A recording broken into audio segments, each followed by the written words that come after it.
Good evening to you, William. So Bannon essentially accused of defrauding this non-profit. Tell us more about the arrest and the charges that he and 3 others are facing. What we're understanding is that Steve Bannon was arrested while on a boat off the coast of Connecticut here in the northeast of the United States. And he's set to be arraigned at this courthouse you can see behind me in lower Manhattan here in New York City. Now, what Steve Bannon and 3 others are facing are 2 charges each. One is a count of conspiracy to commit wire fraud.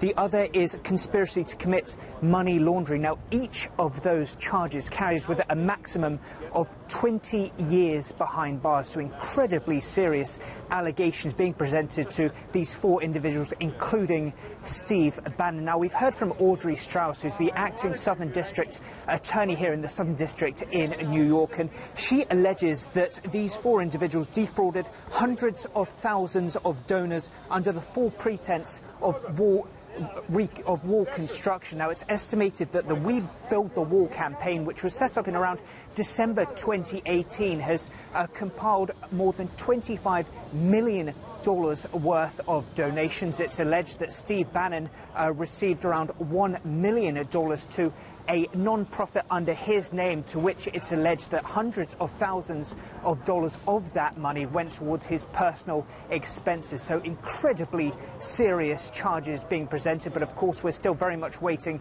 for a plea to come from Steve Bannon and those 3 other individuals.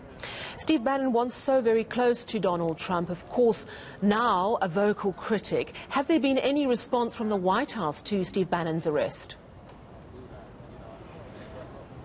Absolutely. President Trump has been quizzed on this, and the president stated that, and I quote, he says, "It's sad, it's very sad." Now, he very much put some distance between his former chief strategist, Steve Bannon, and himself, saying that he hadn't dealt with him in a long while. He also said that really from the offset he wasn't a fan of this project, this fundraising campaign for the wall, saying that that should very much be left to government. He described it as being a form of showboating. So the president very strong in his messaging that he had really no involvement with this Build the Wall crowdfunding project, and that he hasn't had any recent ties with Steve Bannon.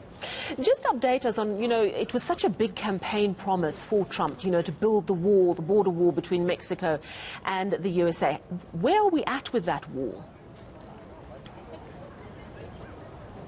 Absolutely. Of course, let's not forget that if we cast our minds back to the last election cycle, building the wall and making Mexico pay for it was really the signature promise for President Trump. And just this week, he's been in the town of Yuma on the southern border in the state of Arizona, where he was looking at the progress being made on the wall construction. He says, and his team say, that by the end of this week, 300 miles of wall will have been constructed. Of course, he has promised to build in the region of 738 miles along the southern border. The Trump administration has already put aside $15 billion of that funding, but critics have been keen to point out that some estimate there are only around 5 miles of that border wall is in fact new, and the rest of it has just been refurbishing existing walls, or perhaps only adding to it. But the president has said that illegal immigration is down into the United States. The amount of drugs that have been caught on the southern border has risen. So he says that his strategy of building this wall is effective. Very quickly, Steve Bannon arrested and to be charged with conspiracy to commit wire fraud and money laundering. He's not the first person or Trump employee or person close to Trump to be arrested and even jailed. In fact, he's adding to quite a long list. I'm thinking Paul Manafort, Michael Cohen, and there are others.